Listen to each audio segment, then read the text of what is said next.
এখন আমাদের ধারাবাহিক রুহানি অনুষ্ঠানে কিছু আলোচনা করা হইবে সিরাতাল মুস্তাকিমের আর এক তথ্য সম্পর্কে,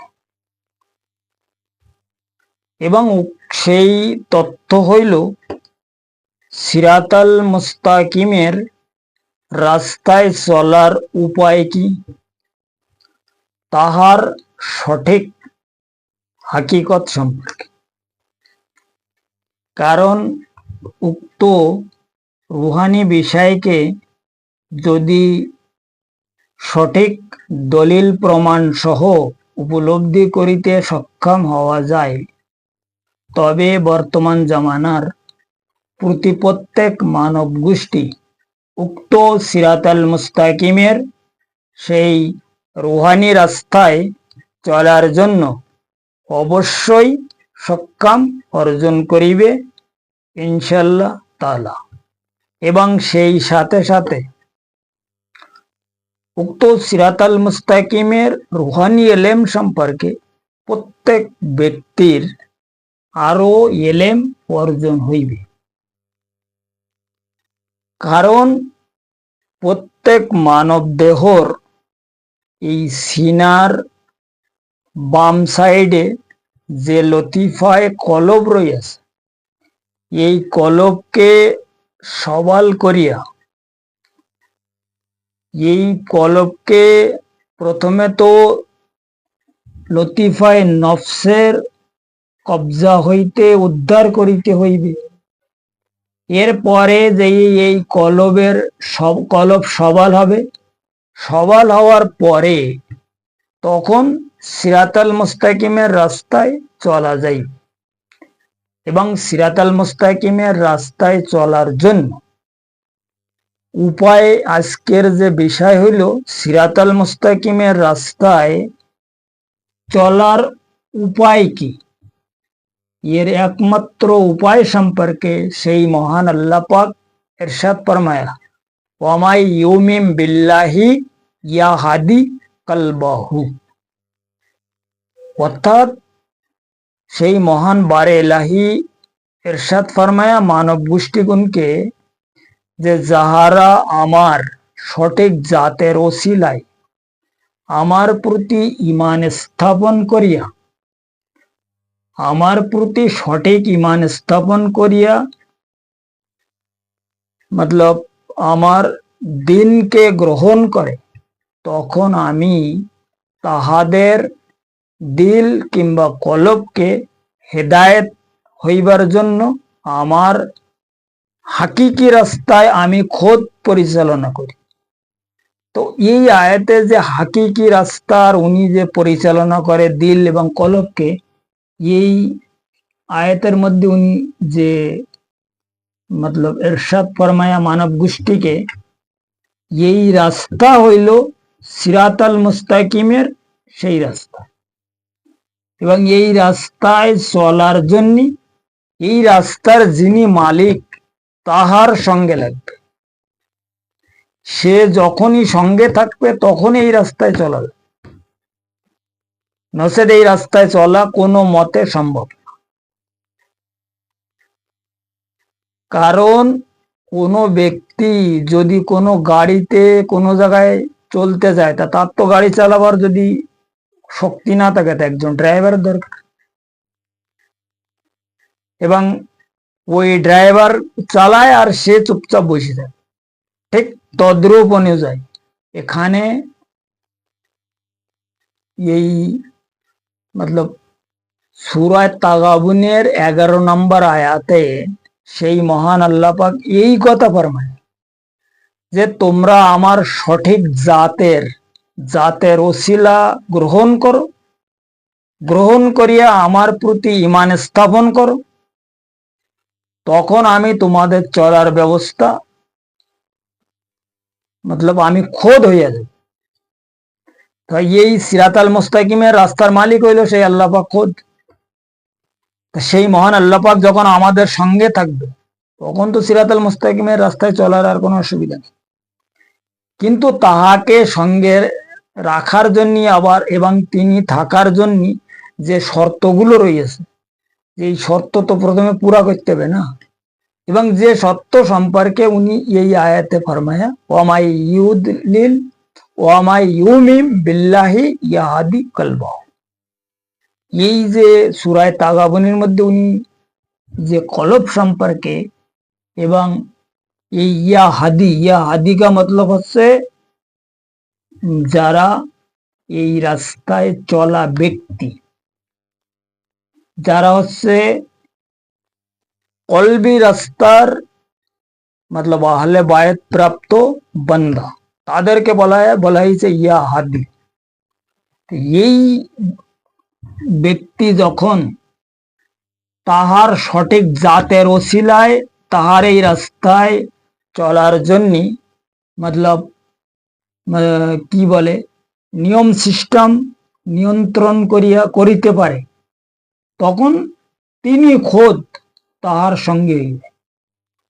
তাই এক হাদিসে এই ব্যাপারে নবী পাক ফরমায়া মান সালাকা তরিকি ফাহুয়া আওলাদি।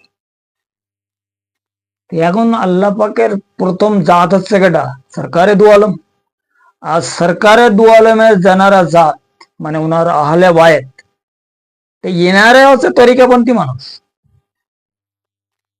তাই সরকারে দু আলম ফরমায়া যে মান সালাকা তরিকি, অর্থাৎ তরিকাত জগতের মধ্যে যারা আমার নায়েব রয়েছে, যারা আমার আহলে বায়েত, তাদের তোমরা অনুসরণ করো। কারণ এই হাদিসের লাস্টের অংশে একদম শেষ অংশে উনি ফরমায়া যে যাহারা তাহার বাতিনি নূর প্রাপ্ত হইয়াছে তাহারা হচ্ছে তাহার আওলাদ।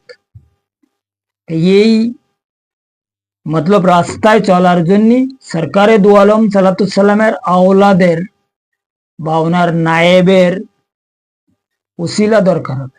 যখন এই ওসিলা গ্রহণ করিয়া এই রাস্তায় সামিল হওয়া যাবে, তখন প্রত্যেক মানুষের সিরাতাল মুস্তাকিমের রাস্তায় চলার উপায় হয়ে যাবে বা ব্যবস্থা পাবে। নচেত এই সিরাতাল মুস্তাকিমের রাস্তার ব্যবস্থা পাওয়া কোনো মতে সম্ভব নয়।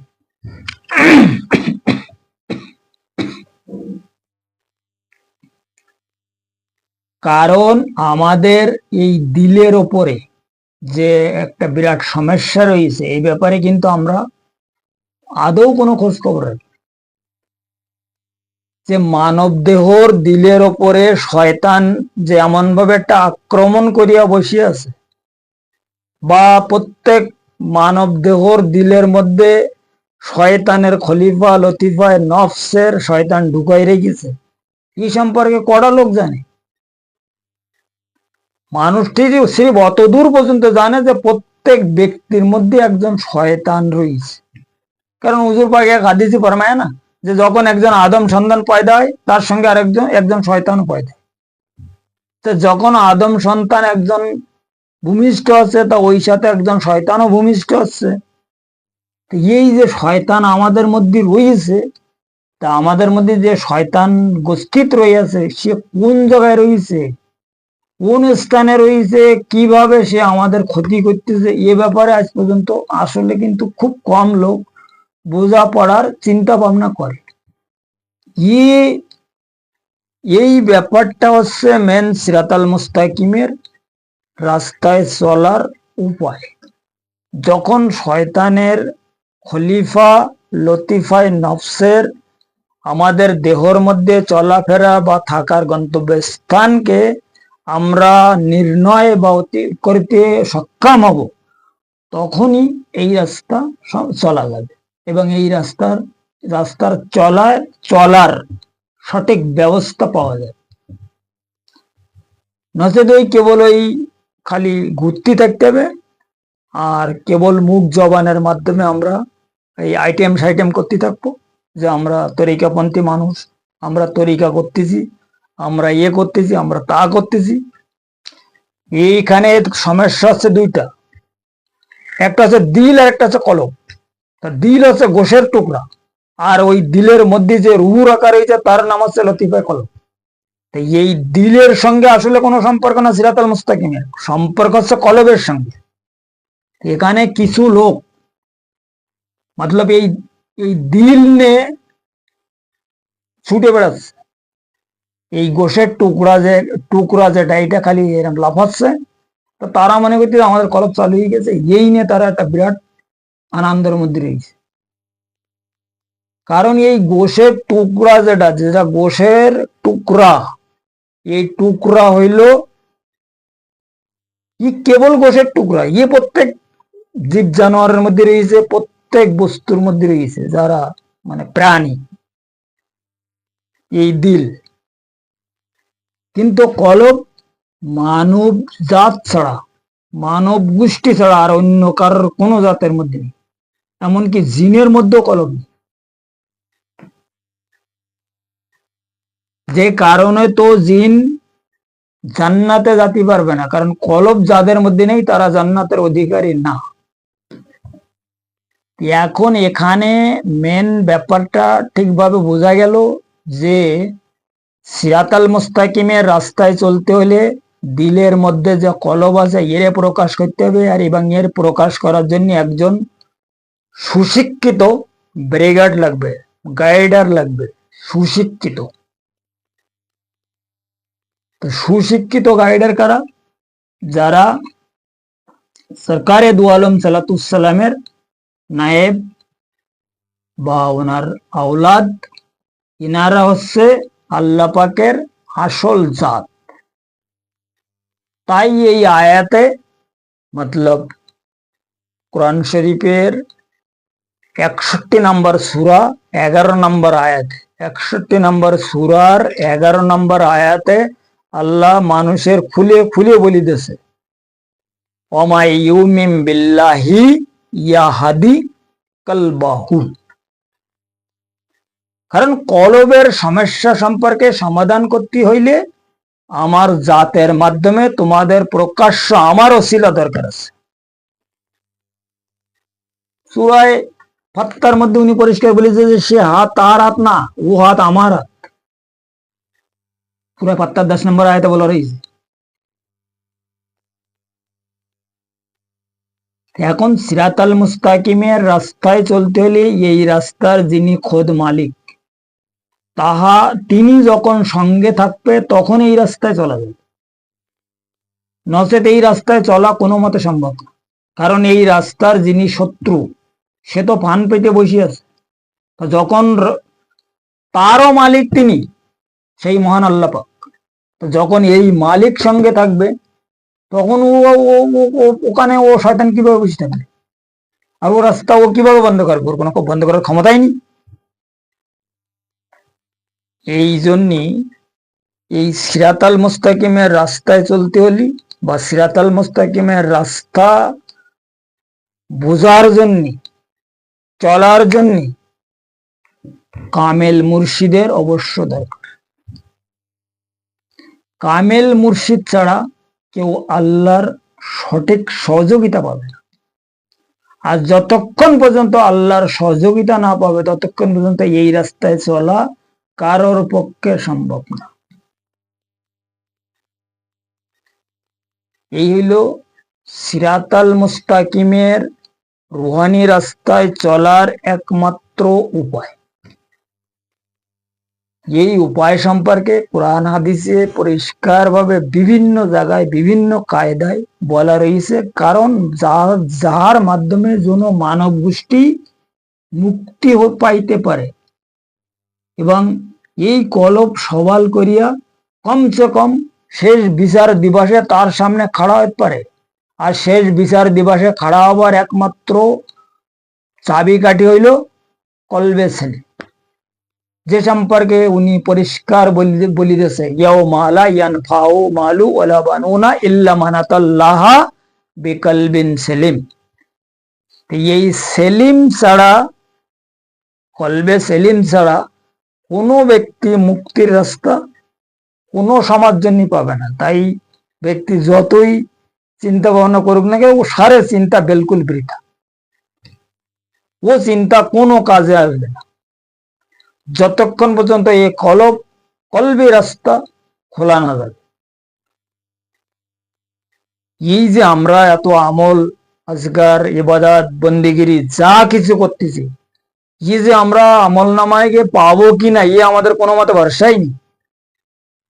কিন্তু যখন কলব চালু হয়ে যায়, কলবকে প্রকাশ করা যায়, কলবকে সবাল করা যায়, তখন ওই ব্যক্তি নিজে খোদ বুঝতে পারে যে আমি একজন ইমানদার হিসাবে গণ্য হয়ে গেছি এবং আমার কলব খোদ কাজ করতেছে।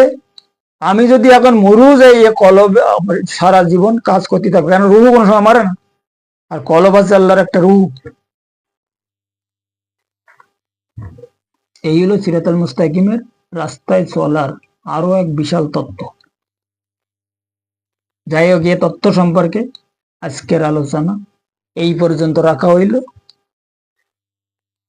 আগামী পর্বে সিরাতাল মুস্তাকিমের আরো অন্য বিষয়, দলিল প্রমাণ সহ আরো কিছু রুহানি আলোচনা অবশ্যই করা হইবে, যদি মুর্শিদ দয়া ফরমায়।